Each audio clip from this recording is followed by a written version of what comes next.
میرا نام سارا ہے۔ میں لاہور شہر کی رہنے والی ہوں۔ میرے والد برتنوں کے کارخانے میں مزدوری کرتے تھے اور اتنے پیسے کماتے تھے کہ گھر کی روٹی بھی مشکل سے پوری ہوتی تھی۔ ہمارا مکان بھی کرائے کا تھا۔ یہ تو اللہ تعالیٰ کا کرم تھا کہ مکان مالک بہت نیک اور شریف آدمی تھا۔ کبھی اس نے کرائے کی وجہ سے جھگڑا نہیں کیا تھا۔ وہ تو الٹا کبھی کبھی ہماری مدد بھی کر دیتا تھا۔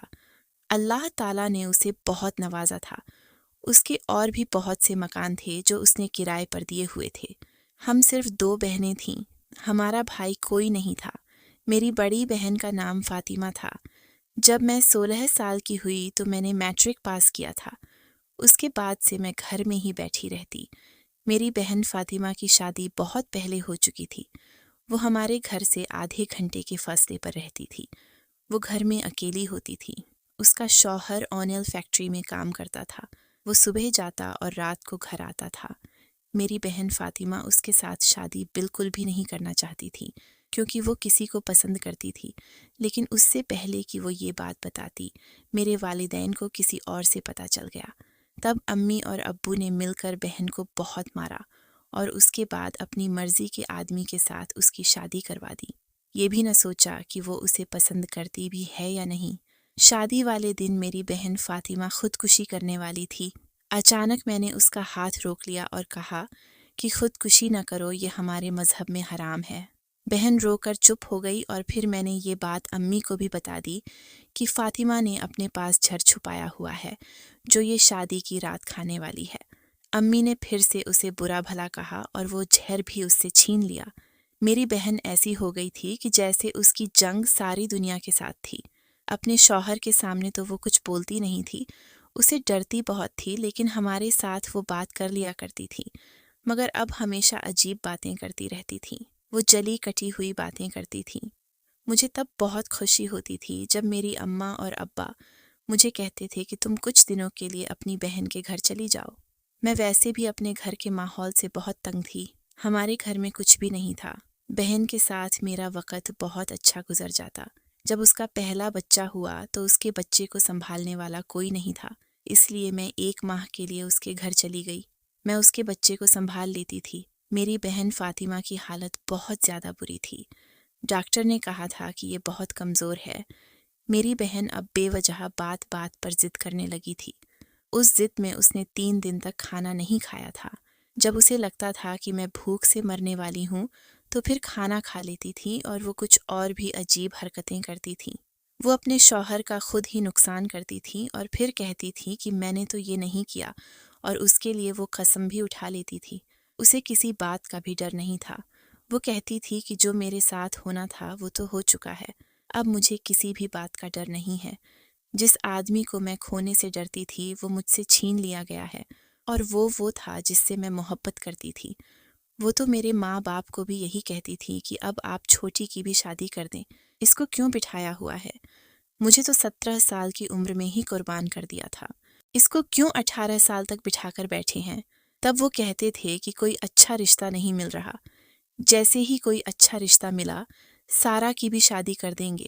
میں نے کہا آپ فاطمہ، آپ میری شادی کے پیچھے کیوں پڑ گئی ہیں؟ میں نے آپ کی حالت دیکھی ہے، میں نے شادی نہیں کرنی ہے۔ تب فاطمہ آپ مجھے کہتی کہ تم بھی تو پھنسو گی، میں بھی ان کی بیٹی تھی، تم بھی ان کی بیٹی ہو۔ کیا مجھے انہوں نے کچرے سے اٹھایا تھا جو اتنی جلدی اور بغیر چھان بین کے میری شادی کر دی، اور تمہاری باری پر وہ اچھے رشتے کی تلاش میں ہے؟ میری بہن کسی کا برا نہیں سوچتی تھی، لیکن اس کی زبان بہت تلخ ہو گئی تھی۔ امی کہتی تھیں کہ اس کی زبان کے آگے کوئی کھندکہ ہی نہیں ہے، یہ تو جب بھی بولتی ہے منہ پھاڑ کر ہی بولتی ہے۔ جب اس کا پہلا بچہ ہوا تو میں وہیں پر تھی۔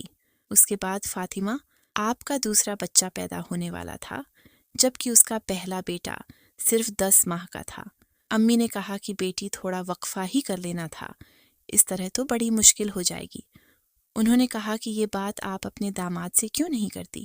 تب امی نے کہا کہ اس سے تھوڑی نہ ایسی بات کی جاتی ہے، لیکن تم اسے سمجھاؤ کہ اگر بچوں میں وقفہ نہیں ہوگا تو اس طرح بچے سنبھالنا مشکل ہو جائے گا۔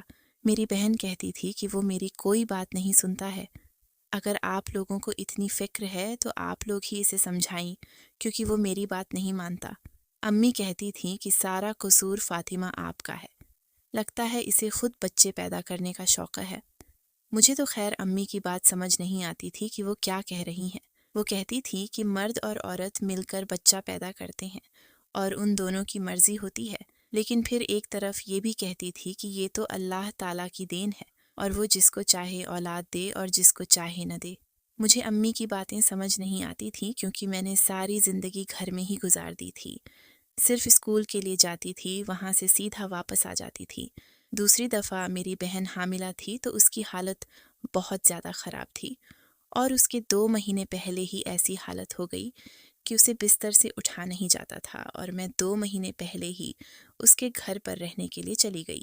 میرا بہنوئی پردے کا اور ان ساری چیزوں کا بڑا پابند تھا۔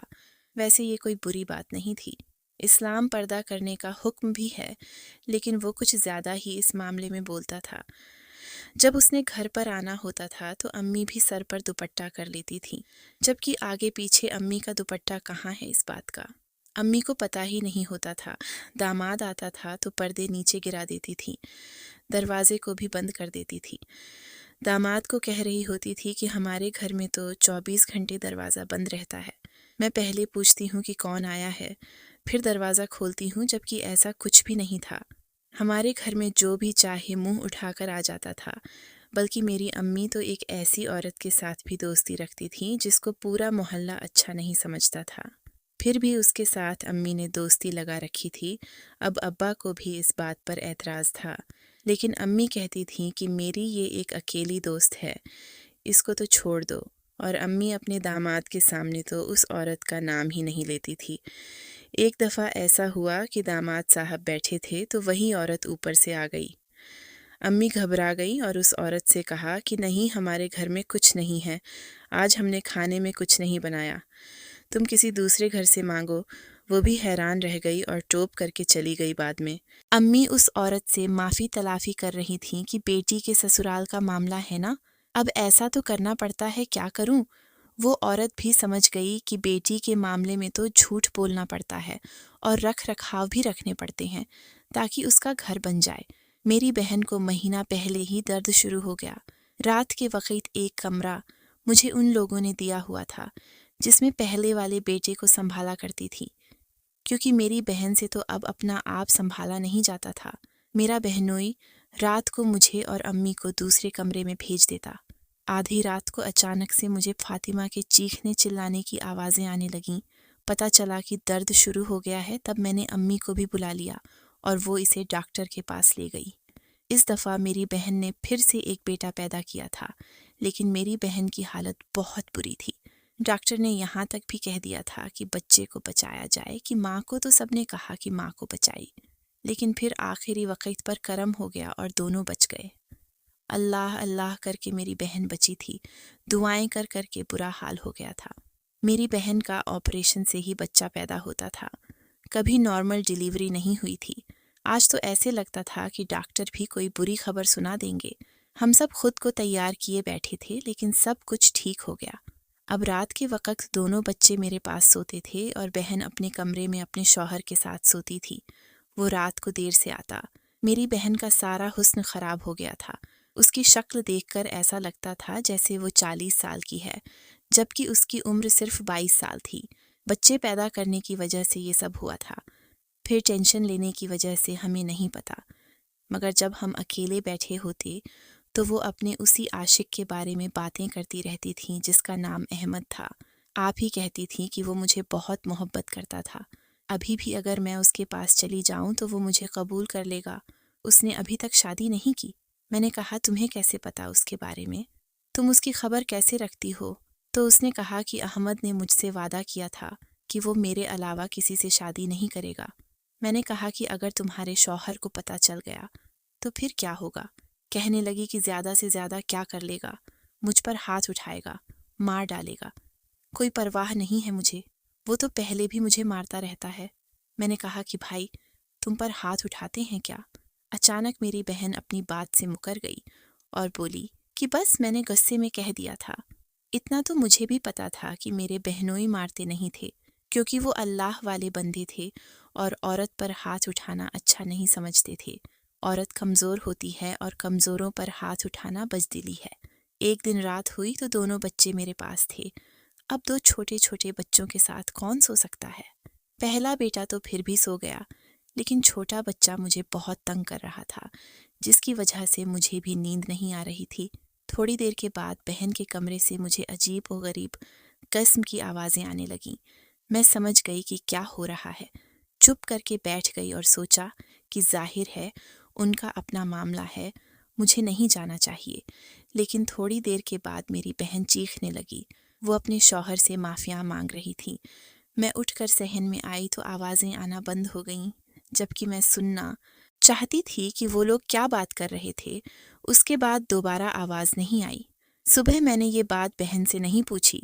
اس کا چہرہ بھی عجیب سا بنا ہوا تھا، لیکن اس نے تو ہر وقت ایسا منہ بنایا ہوا ہوتا تھا کہ جیسے جانے کون سی قیامت آ گئی ہو، جیسے سارے دنیا کے درد اور دکھ صرف وہی جھیل رہی ہو اور سارے دنیا کی ذمہ داریاں میری آپ کے کندھوں پر ہوں۔ میری بہن واقعی بہت زیادہ ضدی تھی۔ اس نے اسی ضد کی وجہ سے شاید رات کو بھائی سے ڈانٹ کھائی تھی اور ابھی تک منہ بنا کر بیٹھی تھی۔ ہمیں بھی اپنے بہنوئی کا پتہ تھا۔ وہ اتنے برے انسان نہیں تھے، لیکن اپنی بہن کا ضرور پتہ تھا کہ وہ بہت زیادہ ضدی تھی۔ کبھی وہ ان کی جیب سے پیسے نکال کر کہتی تھی مجھے نہیں پتا کہاں گئے، کبھی اپنے شوہر کے کپڑے جلا دیتی تھی اور کہتی تھی کہ میں نے نہیں جلائے، تو کبھی ان کے کپڑوں پر کوئی چیز پھینک دیتی تھی جس سے کپڑے گندے ہو جاتے۔ پھر خود ہی کہتی کیا ہو گیا ہے، لائے میں صاف کر دوں، اور کپڑے دھونے میں اتنی دیر لگا دیتی کہ جہاں انہیں جانا ہوتا وہاں انہیں دیر ہو جاتی تھی۔ شاید عورت کا بدلہ لینے کا یہی طریقہ ہوتا ہے، جبکہ کہا جاتا ہے کہ پڑھی لکھی اور نیک عورت اپنی نسل سنوار دیتی ہے، اس بات میں کوئی شک نہیں ہے۔ اسی طرح عورت کے اندر اگر آپ انتقام بھر دیں تو پھر وہ نسلیں برباد بھی کر دیتی ہیں، اور میری بہن بھی ایسی ہی انتقامی تھی، جہاں تک کہ مجھ سے بھی اسے گلا تھا۔ وہ مجھے کہتی رہتی تھی کہ سارا شادی کے دن تم نے کیوں سب کو بتایا تھا کہ میں خودکشی کرنے والی ہوں؟ اگر میں مر جاتی تو میری جان چھوٹ جاتی۔ تم کر لیتی، اس آدمی سے شادی ماں باپ کی عزت بچانی تھی تو پھر اس طرح بچاتی۔ مجھے کیوں مرنے سے روکا تھا تم نے؟ مجھے ذلیل کروا دیا۔ میری بہن کبھی کبھی بہت عجیب باتیں کرتی تھی، سمجھ نہیں آتا تھا کہ وہ کیا چاہتی ہے۔ اگلی رات پھر میری بہن کے کمرے سے عجیب و غریب قسم کی آوازیں آنے لگیں۔ اب تو میں اٹھ کر صحن میں آ گئی، اور جب آوازوں کو غور سے سنا تو وہ کچھ اس طرح کی آوازیں تھیں کہ وہ کہہ رہی تھیں چھوڑ دو مجھے، اللہ کے لیے چھوڑ دو، ایسا مت کرو، ایسا کرو گے تو میں مر جاؤں گی۔ میں حیران رہ گئی تھی کہ کیا ہو رہا ہے۔ میرا بہنوئی میرے بہن کے ساتھ کوئی جھگڑا نہیں کر رہا تھا اور نہ ہی اسے ڈانٹ رہا تھا۔ میری بہن خود ہی یہ سب کچھ بول رہی تھی۔ مجھے نہیں پتا تھا کہ کیا ہو رہا ہے، لیکن اگلے دن میری بہن کی طبیعت بہت خراب ہو گئی۔ اس نے کہا کہ چلو ڈاکٹر کے پاس چلتے ہیں، بچوں کو امی کے پاس چھوڑو، اور اسے میں ڈاکٹر کے پاس لے گئی۔ ڈاکٹر نے چیک اپ کیا اور کہا کہ ایک تو تمہارے بچوں میں وقفہ بہت کم ہے، اوپر سے ابھی ابھی تمہارا بچہ پیدا ہوا ہے، تمہیں شرم نہیں آتی؟ میں نے پہلے بھی تمہیں کہا تھا اس طرح کا کوئی کام نہیں کرنا ہے، اپنے شوہر کو منع نہیں کر سکتی تھی۔ کیا مجھے ڈاکٹر کی باتیں سمجھ نہیں آ رہی تھیں؟ میری بہن ڈاکٹر کو بھی یہی کہہ رہی تھی کہ ہاں ٹھیک ہے، میری غلطی ہے۔ ڈاکٹر نے پھر اسے نہ جانے کیا کہا، لیکن جب میں وہاں پر نہیں تھی تو ان کے پیچھے بہت سی باتیں ہوئیں، کیونکہ میں نیچے دوائی لینے گئی تھی۔ اس کے بعد میری بہن سے میں نے پوچھا کہ ڈاکٹر نے کیا کہا ہے، لیکن اس نے مجھے بتایا نہیں۔ میری بہن کا پہلا بیٹا سال کا تھا اور چھوٹا بیٹا 3 مہینے کا تھا، اور پھر اچانک میری بہن نے یہ خبر سنا دی کہ وہ پھر سے حاملہ ہے۔ اس دفعہ تو ہم سب نے اپنا سر پکڑ لیا۔ ہم نے کہا کہ پاگل تو نہیں ہو گئی، دماغ تو نہیں خراب ہو گیا تمہارا؟ لیکن وہ جواب نہیں دیتی تھی، چپ کر کے بیٹھی رہتی تھی۔ مجھے ایسا لگتا تھا کہ اس نے خودکشی کرنے کا یہ طریقہ نکالا ہے، کیونکہ بچہ پیدا کرنے سے عورت کی ساری صحت اور زندگی داؤں پر لگ جاتی ہے۔ 9 مہینے میں کچھ بھی ہو سکتا ہے، اور پھر آخری وقت میں کچھ نہ کچھ ہو ہی جاتا ہے۔ بہت سی عورتیں ہیں جو بچہ پیدا کرتے ہوئے مر جاتی ہیں۔ پچھلی دفعہ بھی تو ڈاکٹر نے یہی کہا تھا کہ بچے کو بچانا ہے کہ ماں کو، لیکن قسمت اچھی تھی، ہم سب کی دعاؤں سے دونوں بچ گئے تھے۔ مگر اس دفعہ تو مجھے لگ رہا تھا کہ اس کا شوہر بھی اسے مارنا چاہتا تھا، اور وہ خود بھی مرنا چاہتی تھی۔ جب بھی بچے کی خبر سنائی جاتی تھی تو میرے بہنوئی کا رویہ بہت اچھا ہو جاتا۔ وہ تو بہت خوش ہوتا تھا کہ اللہ کا کرم ہو گیا، باقی کے معاملات بھی خیر سے گزر جائیں گے۔ مردوں کو کیا پتہ ہوتا ہے، انہیں تو بچہ پکڑا دیا جاتا ہے۔ یہ تمہارا بیٹا یا بیٹی پیدا ہوئی ہے، وہ یہ نہیں سوچتے کہ کتنی مشکل سے یہ دن آتا ہے۔ امی نے بڑا سمجھایا، مگر آپ کو کسی کی پرواہ نہیں تھی۔ امی نے کہا کہ فاطمہ بیٹی اپنے بچوں کی پرواہ کر لیں، اگر ماں مر جائے تو بچے روتے رہ جاتے ہیں، چاہے کوئی کتنی بھی اچھی نانی دادی ہو، خالہ پھوپھی ہو، لیکن ایک ماں کی طرح بچے کو کوئی نہیں سنبھالتا جس طرح ایک ماں اپنے بچے کو سنبھالتی ہے۔ کیوں اپنی زندگی کی دشمن بن گئی ہو؟ تمہارا ہر بار آپریشن سے ہی بچہ پیدا ہوتا ہے اور تم 22 سال کی عمر میں 3 بچوں کی ماں بن چکی ہو، اور اب اگر تجھے کچھ ہو گیا تو ہم کیا کریں گے؟ جب آپ کو ڈاکٹر کے پاس لے گئے، جس کے پاس پہلے بھی لے جاتے تھے، تو اس نے کیس لینے سے انکار کر دیا۔ اس نے کہا کہ اس دفعہ میں اس کا کیس نہیں لوں گی کیونکہ یہ مرنے والی ہے، اس کی حالت دیکھیں، اس کا خون بھی 6 یونٹ پر ہے اور یہ چلی ہے بچہ پیدا کرنے۔ جس نے بھی اس کے ساتھ یہ سب کچھ کیا ہے وہ اسے جان سے مارنا چاہتا ہے۔ میری بہن خاموش بیٹھی تھی، جیسے اسے کسی بات کی پرواہ نہیں تھی، یہاں تک کہ ڈاکٹر نے بھی اس کی بے عزتی کر دی، لیکن اس نے کوئی جواب نہیں دیا۔ ہم نے ڈاکٹر سے کہا کہ اگر اس حمل کو ختم کر دیا جائے، تو ڈاکٹر نے کہا اس کے لیے بھی بہت دیر ہو گئی ہے، اس طرح تو یہ پکی مر جائے گی۔ ڈاکٹر نے کیس نہیں لیا، لیکن اس نے کہا کہ اب جو ہونا تھا وہ ہو گیا، آپ لوگ دعا کریں اس کی زندگی کے لیے، اس کی زندگی بچ جائے، ورنہ تو پھر اسے کوئی بھی نہیں بچا سکتا، اسے کسی اور ڈاکٹر کے پاس لے جائیں۔ اس ڈاکٹر نے کہا کہ مجھے اپنا ریکارڈ خراب نہیں کرنا، اگر میرے ہاتھوں اس کی جان نکل گئی تو میرے لیے مشکل بن جائے گی، کیونکہ مجھے اپنا کریئر شروع کیے ہوئے کم عرصہ ہوا ہے۔ میں ایسا کوئی بھی کیس نہیں لینا چاہتی جس میں مریض خود اپنی زندگی کا دشمن بنا پھرتا ہے۔ ڈاکٹر کی بات بالکل ٹھیک تھی، مرتے تو سب اپنے وقت پر ہی ہیں، جس کا وقت پورا ہو جاتا ہے وہی مرتا ہے، لیکن ڈاکٹر کے اوپر یہ دھبا لگ جاتا ہے کہ اس کے ہاتھوں اتنی عورتیں مر گئیں، پھر اس کے بعد اس کے مریض کم ہونا شروع ہو جاتے ہیں۔ اسی لیے ہم کسی اور ڈاکٹر کے پاس چلے گئے اور اسے یہ نہیں بتایا کہ اس سے پہلے بھی 2 بچے ہیں، تب جا کر اس نے اس کیس کو لے لیا، لیکن اس کا کہنا تھا کہ ماں کی حالت بہت بری ہے۔ روز رات کو میری بہن کے کمرے سے عجیب و غریب قسم کی آوازیں آتی تھیں۔ میری بہن اپنے شوہر سے معافی مانگتی تھی۔ مجھے لگتا تھا کہ جو کچھ بھی ہو رہا ہے اس کا تعلق اسی سب سے ہے اور مجھے اپنی بہن کو بچانا چاہیے۔ جیسے میں نے پہلے بتایا تھا، مجھے یہ بات سب کو بتا دینی چاہیے تھی، لیکن اگر ایسے میں یہ بات بتاتی تو کیونکہ یا تو میری بہن اپنے ساتھ کچھ غلط کر رہی تھی اور یا پھر اس کے ساتھ کچھ غلط ہو رہا تھا، کیونکہ اس کی جان پر بن گئی تھی، اور حقیقت جاننے کے لیے مجھے کسی طرح ان کے کمرے میں جھانک کر دیکھنا تھا کہ رات کو کیا ہوتا ہے، اور ثبوت کے لیے میں ان کی آوازیں ریکارڈ کر لیتی، اور آواز کو ریکارڈ کرنا میرے لیے مشکل نہیں تھا، لیکن خالی آوازوں کے ثبوت سے کام نہیں ہونے والا تھا۔ رات کو جب وہ میری بہن کو مار رہا تھا یا جو بھی کر رہا تھا، میں نے ریکارڈ کر لی، آواز تو میرے پاس ریکارڈ ہو گئی تھی، اور اب دوسرا کام تھا کمرے کے اندر جھانکنا، اور میں نے ان کے کمرے کی کھڑکی پہلے ہی کھول دی تھی۔ کھڑکی صرف اندر سے ہی کھولی جا سکتی تھی، اور صفائی کرنے کے بہانے سے میں نے کھڑکی کو کھول دیا تھا۔ اب میں باہر سے اسے پکڑ کے آرام سے کھول سکتی تھی، اور جس سے آواز بھی نہ آتی، بچے بھی دونوں سو رہے تھے، لیکن مجھے بہت زیادہ ڈر لگ رہا تھا۔ اور پھر جب میں نے اندر جھانک کر دیکھا تو میرے پاؤں تلے سے زمین نکل گئی۔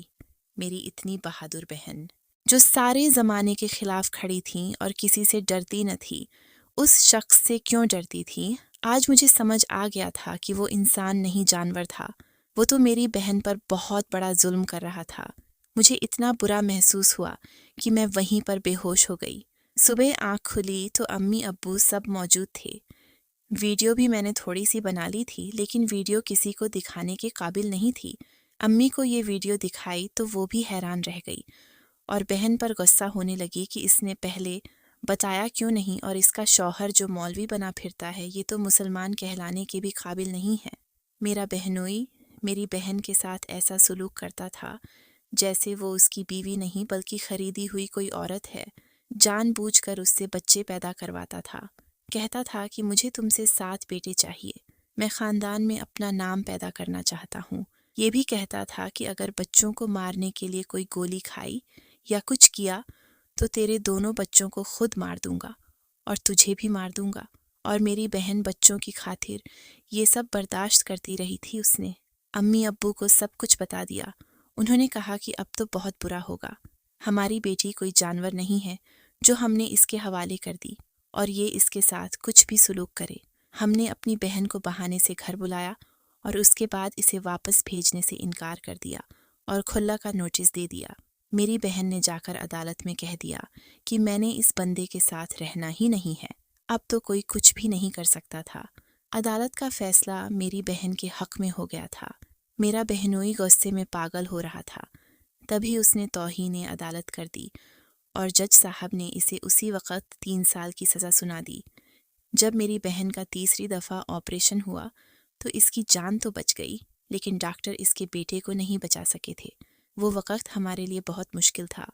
اسی طرح روتے دھوتے ہمارے 2 سال گزر گئے۔ ہم لوگوں نے وہ محلہ بھی چھوڑ دیا تھا۔ ہم نہیں چاہتے تھے کوئی بدمزگی ہو۔ ایک دن وہی لڑکا ہمارے گھر رشتہ مانگنے آیا جس کے ساتھ میری بہن شادی کرنا چاہتی تھی اور گھر والوں نے انکار کر دیا تھا۔ لیکن آج اس کا ہمارے گھر میں میری بہن کا رشتہ مانگنا ایسے ہی تھا جیسے وہ ہماری بہت بڑی مشکل حل کرنے آیا ہو، کیونکہ 22 سال کی عمر میں ہی میری بہن گھر واپس آ گئی تھی۔ امی ابو نے فوراً ہاں کر دیں اور ان دونوں کا نکاح کروا دیا۔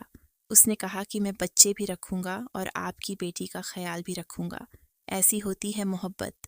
دنیا میں جہاں میرے بہنوئی جیسے جانور لوگ ہوتے ہیں وہاں جیسے اچھے لوگ بھی ہوتے ہیں، لیکن یہاں ماں باپ کو چاہیے کہ وہ بیٹی کی شادی کرتے وقت یہ دیکھیں کہ انسان کیسا ہے، یہ نہ دیکھیں کہ اس کے پاس پیسے ہیں یا نہیں ہیں، کیونکہ پیسہ تو آنی جانی چیز ہے، لیکن اخلاق اور تربیت سے بڑی کوئی چیز نہیں ہوتی۔ آج میری بہن اپنے گھر میں خوش ہے اور میری شادی بھی ہو گئی ہے۔ میرے ماں باپ بوڑھے ہو گئے ہیں، مگر اب ہماری زندگی میں سکون ہی سکون ہے۔